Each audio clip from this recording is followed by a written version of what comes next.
Now, with each passing day, a Trump versus Harris election is becoming inevitable.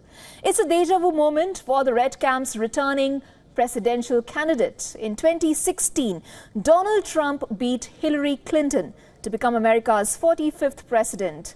8 years later, can he pull off another victory? Well, since Sunday, the election campaign for both the parties has taken a dramatic turn. In his solo speech at the Republican Vice President nominee, J.D. Vance wasted no time in targeting Kamala Harris.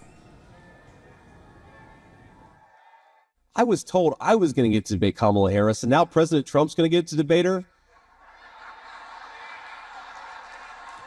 I'm kind of pissed off about that, if I'm being honest with you.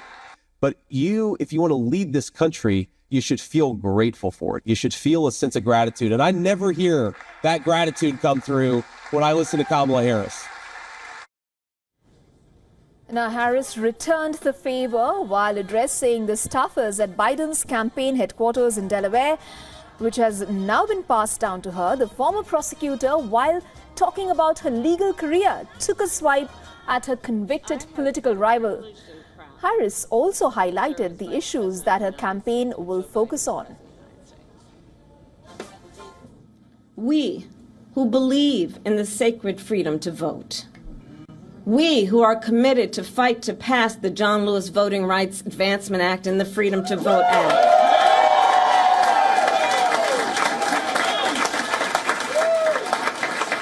We who believe in the freedom to live safe from gun violence. And that's why we will work to pass universal background checks, red flag laws, and an assault weapons ban.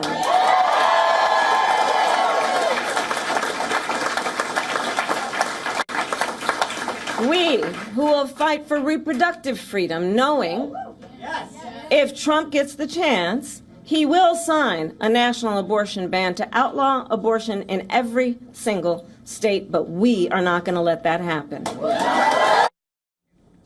As Trump now goes up against a different rival than he initially had in mind, analysts and voters expect both campaigns to rake up issues closer to their respective parties. Now, with just over 100 days of rallies and campaigning left before elections on November 5th, let's take a look at the issues both sides will focus on.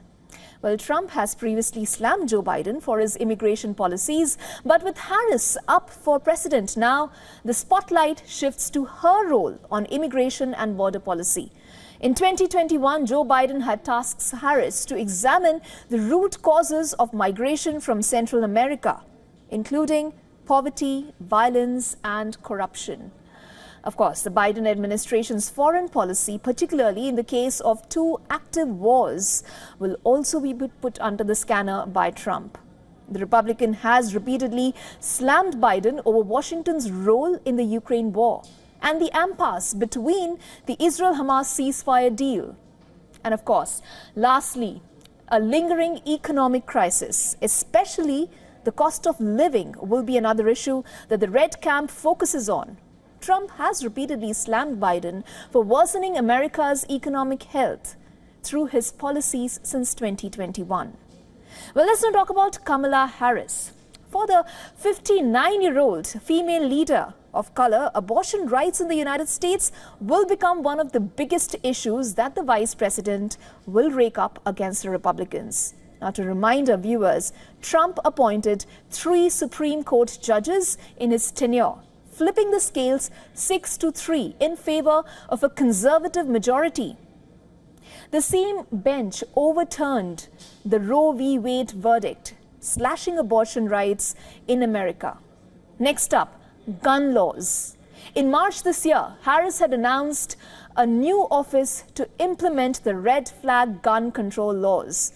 The Republicans have historically backed America's guns lobby, and one of Trump's biggest donors are the National Rifles Association. Now, with the assassination bid on Trump, Harris will bring back the focus on gun violence and the need for stricter laws. And of course, lastly, the vice president has also spoken on voting rights amendments and has repeatedly urged the Congress to pass the Freedom to Vote Act and the John Lewis Voting Rights Advancement Act. For all the latest news, download the WION app and subscribe to our YouTube channel.